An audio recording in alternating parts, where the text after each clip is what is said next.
Science and Technology. We noted that in addition to the core function of that directorate, the Science and Technology Directorate is a service directorate. That means that it's a directorate that should assist other ministries, other departments, other agencies in research and support services. For example, we noted the right and directorate is assisting the Ministry of Health in doing research in the area of transpersonal violence, and also helping the Information Ministry in the area of ICT. We also agreed that apart from those two ministries, it should also assist other ministries, especially the Ministry of Environment, in doing research into climate change issues, like the greenhouse effect. We know that there's a federal government-owned incubation center in Efru. The state has been sending people to that center, and so far, 20 persons that have been sent by the state have left, have qualified, or have done, have gotten what they wanted to do, and they have left place. Unfortunately, we have not done follow-ups, so that we do not even know where these people are now. And whatever they have developed in such incubator centers, we don't know what they are doing with them. So we have mandated the Directorate to go after these 20 people and see how we can help them establish, if they are not already established, either by direct funding or by assisting to get funds, or by creating an industrial cluster for them. But we noted that one of the participants had developed a water bicycle. That's a bicycle that can be used on top of a river. And we should go for such development and see how we can, once it's acceptable, how we can assist such persons to go into mass production of such inventions so that our people can use them.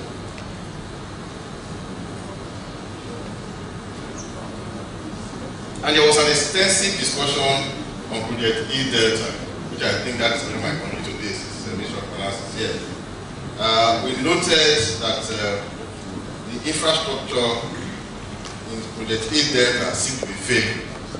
But we also noted that the failure may not be as a result of the system. Well, it might be the system is contributing because we seem not to have upgraded our SAP for the past, I think we are 4th grade 9 now on SAP. But we also noted that there seemed to be some human contribution to the failure of SAP. Some people who want to ensure that SAP does not work. SAP is successful in most countries of the world and in most places where they are big. Even in Nigeria here, Shell is using SAP, FIRS is using SAP, and they are doing it, I mean, they are using it successfully. But here we have tried to use SAP for our financial management, we have tried to use SAP for our human resource management.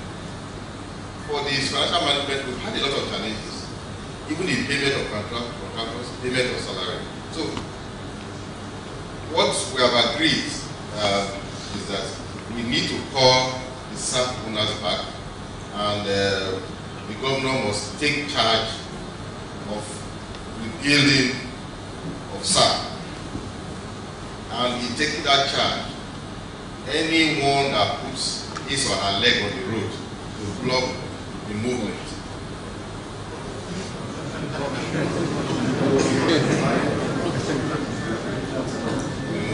that leg might be amputated.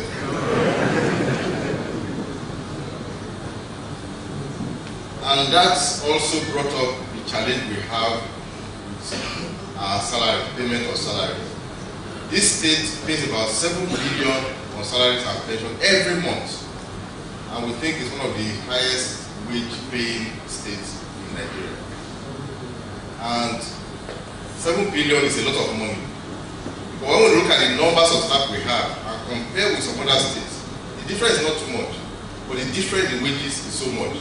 So we now said, that is yesterday, we must look at our systems, we must look at our ministries, we must look at Project E-Delta, we must look at AG's office, that's a Canadian's office, we must look at the computer center, and we must look at the banks that are also involved in the payment of salaries, and see where we have the problem.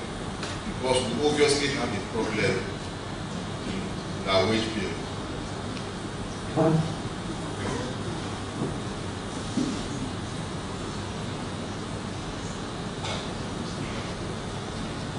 Now, also as part of looking at the science and technology, we noted that advocacy from government has led to a successful ICT intervention by some other bodies. The NCC, Nigerian Communication Commission. The NCC is currently building a bridge institute in Asabahia as part of our industrial park. And Zenith Bank is also constructing a modern, comprehensive computer center. If you look at that, there's a place almost opposite the event center that we wanted to use for Aspire service. The place has been fenced. This computer center that is going up there is being constructed by Zenith Bank. Shell has also made inquiry. They want to construct a comprehensive computer center. They have also made inquiry.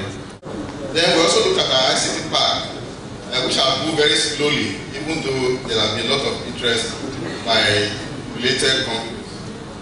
So far, we have not moved out quite fast, but we have set a target for ourselves that between now and the end of the year, apart from the feasibility that has been done, we must also fast track all the processes that will ensure that the survey and site investigation is done, a master plan is ready, a roadshow is carried out, and some initial development must start on the site before the end of this year. And finally, on the science and technology, we must increase the number of schools